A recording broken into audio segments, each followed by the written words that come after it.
Imagine discovering that one piece of financial advice you followed for years was never meant for people like you. Not because it was a lie, because it came from a completely different game. Here's something almost nobody talks about. Every famous investor, billionaire, or business icon gives advice from the position they're standing in today, not from where they started. And hidden inside that advice are advantages most people never notice. By the end of this video, you'll know exactly which money rules actually help ordinary investors build wealth, and which ones quietly become dangerous the moment you copy them without the same resources, connections, or margin for error. But first, there's one question that changes everything. Whenever you hear a financial rule, don't ask, does it work? Ask instead, what has to be true for this to work? That single question separates timeless principles from expensive mistakes. Let's test it. Law number 1, wealth moves at the speed of patience. We're taught that successful people move fast. Fast decisions, fast investments, fast profits. It sounds productive, but wealth has a strange habit of rewarding people who look inactive. Imagine two friends. They earn the same salary, invest the same amount, even choose the same investments. The only difference is what happens after they click buy. One checks prices every day. He sells winners, jumps into new ideas, celebrates quick gains, and repeats the cycle. The other does something almost painful. Nothing. At first, the active investor feels smarter. He's constantly making progress. The patient investor feels like he's being left behind. But compounding doesn't reward excitement. It rewards uninterrupted time. Every unnecessary trade creates tiny leaks, taxes, fees, emotional decisions, missed recoveries. Individually, they seem harmless. Over decades, they become the difference between financial comfort and financial freedom. The biggest advantage wasn't finding a better investment. It was resisting the urge to constantly improve a good one. That's why patience is so powerful. It doesn't require privileged information. It doesn't require a larger income. It doesn't even require being unusually intelligent. It simply asks you to let time do work that constant action never can. And that's a game anyone can play. Before we move on, here's where this gets interesting. The next law sounds like it's about buying companies. In reality, it's hiding inside almost every monthly bill you pay. Once you see it, you'll never look at debt the same way again. Law number 2, the person supplying the money writes the rules. Most people think power comes from earning money. In reality, power often comes from supplying it. Think about your mortgage, your car loan, your credit card. Every one of them follows the same invisible rule. The borrower agrees to the terms. The lender creates them. That's why two people earning identical incomes can end up living completely different financial lives. One spends years working to pay interest. The other gradually builds assets that generate it. The difference isn't income, it's direction. Money is always flowing. The real question is whether it's flowing toward you or away from you. Now, that doesn't mean you need to become a bank or buy billion-dollar businesses. It means shifting your position whenever possible. Pay down expensive debt. Own productive assets. Become a small owner instead of a permanent renter of capital. Even owning a diversified index fund changes the relationship.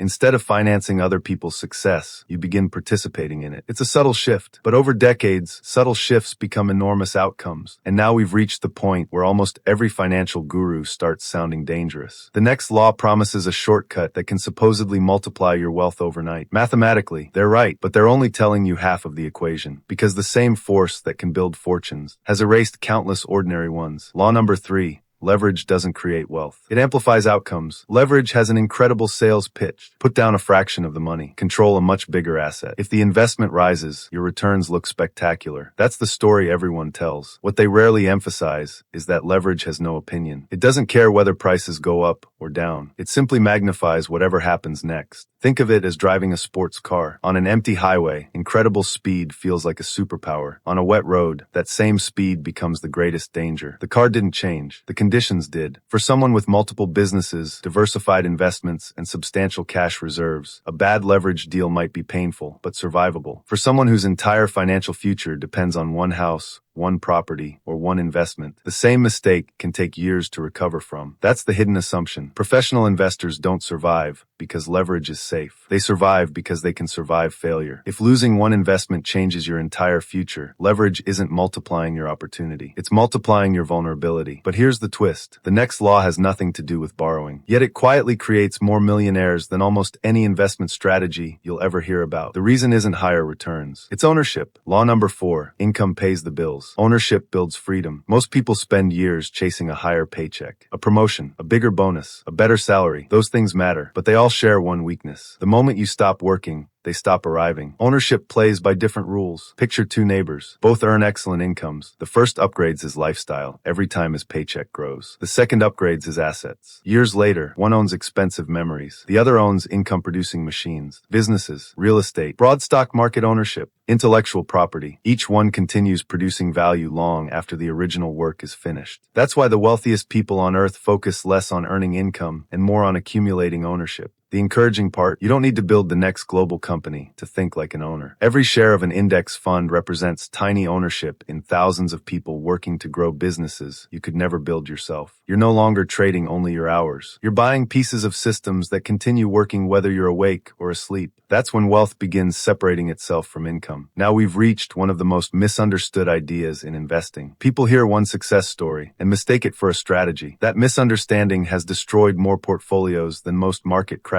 Law number 5, one big winner never tells the whole story. We love stories about someone who invested early in a company, or bought one cryptocurrency, or made one life-changing trade. Those stories are unforgettable. They're also incomplete. What you rarely hear are the hundreds of similar bets that quietly disappeared without headlines. Professional investors understand something most individuals overlook. Their goal isn't finding one perfect investment. It's owning enough independent opportunities that they don't need to know which one becomes extraordinary. Imagine planting an entire orchard instead of betting your future on one seed. Some trees won't grow. Others will surprise you. But the harvest comes from the collection, not the prediction. That's why chasing the next big thing is often less important than consistently owning many productive things. Extraordinary winners absolutely exist. The challenge is identifying them in advance. History shows that's far harder than hindsight makes it appear, which leads directly to the final 2 laws. Ironically, they're the ones that separate people who stay wealthy from people who spend years rebuilding after one avoidable mistake. Law number 6, stay in the game. Here's an uncomfortable truth. Investing isn't a competition to earn the highest return. It's a competition to avoid permanent mistakes. Imagine spending 15 years building your savings. Then one opportunity appears. The presentation looks flawless. The numbers are impressive. People you trust are already investing. Everything points to one conclusion. This is too good to miss. So you go all in. Now imagine it fails. The loss isn't just financial. It's time, confidence, momentum. Years of progress disappear because one decision became too important. That's why experienced investors obsess over position size. Not because they're pessimistic, because they understand something beginners often don't. The market always offers another opportunity, but only if you're still standing when it arrives. The goal isn't to win every investment. The goal is to make sure no single investment can eliminate your future. Every successful long-term investor has been wrong. The difference is that they survived being wrong. And that brings us to the final law, the one that sounds boring, until you understand what history actually says. Law number 7, diversification is an insurance policy against your own blind spots. People love certainty. We love believing we've found the company, the stock, the opportunity, but markets have a way of humbling certainty. Over the past century, thousands of publicly traded companies have disappeared. Many looked unstoppable. Some dominated entire industries. Others were household names. Very few stayed on top forever. That's the problem with concentration. To succeed, you don't just need one great investment. You need to correctly identify today's future winner before everyone else, and avoid all the companies that quietly fade away. That's an incredibly difficult game. Diversification accepts a different reality. Instead of trying to predict tomorrow's champion,